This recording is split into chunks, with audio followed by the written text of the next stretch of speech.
Hello, myself Amita Saraswat, lecturer chemistry department, MLB Government College, Bhilwara, Rajasthan. My topic is for BSc first year, inorganic chemistry, covalent bond. संयोजकता बंध सिद्धांत। संयोजकता बंध सिद्धांत की प्रकृति को समझने के लिए समय समय पर सिद्धांत प्रस्तावित किए गए। इसमें संयोजकता बंध सिद्धांत VBT और अणु कक्षक सिद्धांत MOT दो प्रमुख आधुनिक सिद्धांत हैं। इसमें हम VBT के बारे में पढ़ेंगे। तो VBT 1927 में हाइटलर एवं लंदन ने इसे प्रस्तावित किया। बाद में 1931 में पॉलिंग तथा स्टेलर ने इसमें सुधार कर इसे विस्तार देते हुए सहसंयोजक बंध में अनुनाद, संकरण और दिशात्मक गुणों को समझाया। इस कार्य हेतु 1954 में पॉलिंग को नोबेल पुरस्कार, जो कि रसायन शास्त्र का नोबेल पुरस्कार दिया गया, जो कि सबसे बड़ा प्राइज होता है आपका, वो नोबेल पुरस्कार मिला 1954 में पॉलिंग को। इस सिद्धांत की प्रमुख अवधारणाएं निम्न है। संयोजकता बंध निर्माण में भाग लेने वाले परमाणुओं में एक या अधिक अयुग्मित इलेक्ट्रॉन होने चाहिए। मतलब पहली कंडीशन है, सबसे पहले वहां पर एक अनपेयर्ड इलेक्ट्रॉन की प्रेजेंस बहुत जरूरी है। जब तक अनपेयर्ड इलेक्ट्रॉन नहीं होगा या कंप्लीटली फिल्ड ऑर्बिटल्स होंगे, वो आपका बॉन्डिंग में भाग नहीं लेगा। दूसरा, अयुग्मित इलेक्ट्रॉन वाले परमाणु कक्षक आपस में संयोग कर अतिव्यापन द्वारा सहसंयोजक बंध बताते हैं। अतः अतिव्यापन जितना अधिक होगा उतना ही प्रबल बंध बनेगा। बंध निर्माण में भाग लेने वाले कक्षकों की ऊर्जा समान होनी चाहिए। ये देखिएगा, ये एक बहुत इंपॉर्टेंट पॉइंट है कि बंध निर्माण में जो भी कक्षक भाग लेंगे उनकी ऊर्जा का मान लगभग समान होना चाहिए।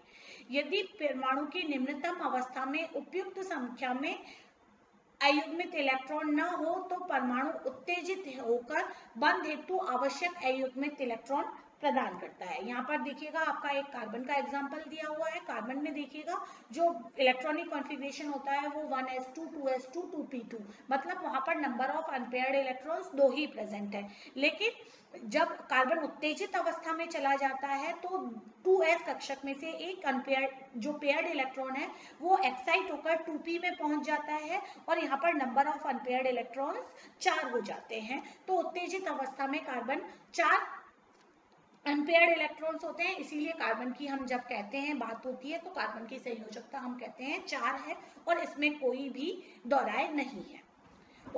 बंध बनाने के बाद दोनों इलेक्ट्रॉनों में अंतर नहीं रहता, अर्थात यह नहीं कहा जा सकता कि कौन सा इलेक्ट्रॉन किस परमाणु का है।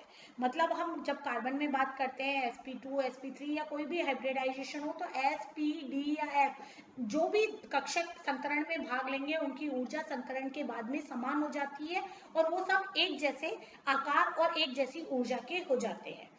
बंध निर्माण के इलेक्ट्रॉन के विनिमय से विनिमय बल उत्पन्न होता है जो कि बंध को स्थायित्व प्रदान करता है। मतलब बंध को जो की बेंडिंग कैपेसिटी है वो विनिमय बल के कारण उत्पन्न होती है।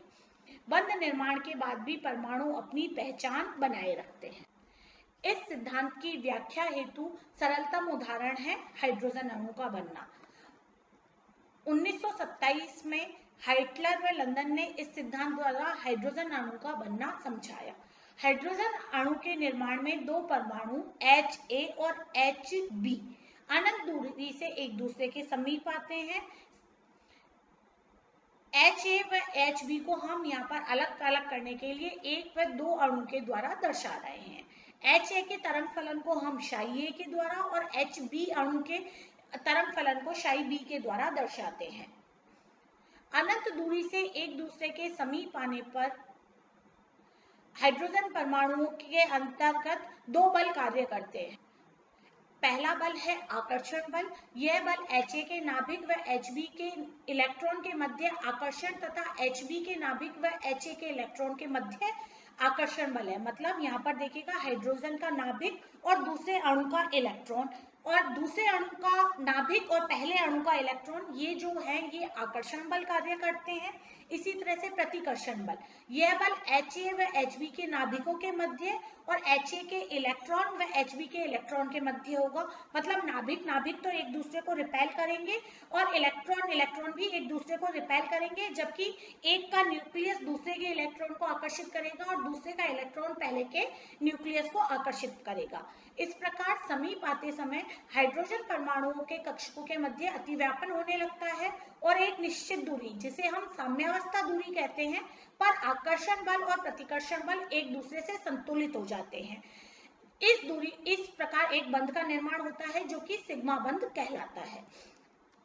एक फिक्स डिस्टेंस होगी, उससे ना तो कम होगी ना ज्यादा होगी, वह दूरी हम साम्यावस्था की दूरी कहलाएंगे और इस दूरी को हम R0 से डिनोट करते हैं। दोनों हाइड्रोजन परमाणुओं के इलेक्ट्रॉनों का चक्रण एक ही दिशा में और विपरीत दिशा में दोनों प्रकार हो सकता है। जब चक्रण समानांतर होता है तो दोनों इलेक्ट्रॉनों के मध्य प्रतिकर्षण होने से तंत्र की ऊर्जा में निरंतर वृद्धि होती है और इस अवस्था में बंध का निर्माण नहीं होता। मतलब इलेक्ट्रॉन जब सेम पेयर्ड होंगे तब वहां बॉन्डिंग नहीं होगी, ये एंटी बॉन्डिंग की कंडीशन कहलाती है। लेकिन जब इलेक्ट्रॉनों का चक्रण विपरीत होता है तो तंत्र की स्थितिज ऊर्जा में लगातार कमी आती है तथा एक निश्चित दूरी, जिसे हम साम्यावस्था दूरी कहते हैं, पर तंत्र की स्थितिज ऊर्जा न्यूनतम होती है। यह वह दूरी है जिस पर हाइड्रोजन परमाणुओं के मध्य बंध बनता है। इसके बाद भी हाइड्रोजन परमाणुओं को अगर और पास लाया जाता है तो प्रतिकर्षण के कारण स्थितिज ऊर्जा बढ़ती जाती है। मतलब एक जो हम कहते हैं कि R0 जो कि साम्यावस्था दूरी है, उस पर जो तंत्र की स्थितिज ऊर्जा है वो न्यूनतम होती है और उसी अवस्था में बंध का निर्माण होता है। इससे ना तो वो दूरी कम हो सकती है ना ही वह दूरी ज्यादा हो सकती है। इस प्रकार हाइड्रोजन अणु के लिए वह दूरी जिस पर स्थितिज ऊर्जा का मान न्यूनतम होता है साम्यावस्था दूरी अर्थात बंध लंबाई कहलाती है और इस दूरी से संबंधित स्थितिज ऊर्जा को हाइड्रोजन अणु की वियोजन ऊर्जा या बंध ऊर्जा कहा जाता है। Thank you.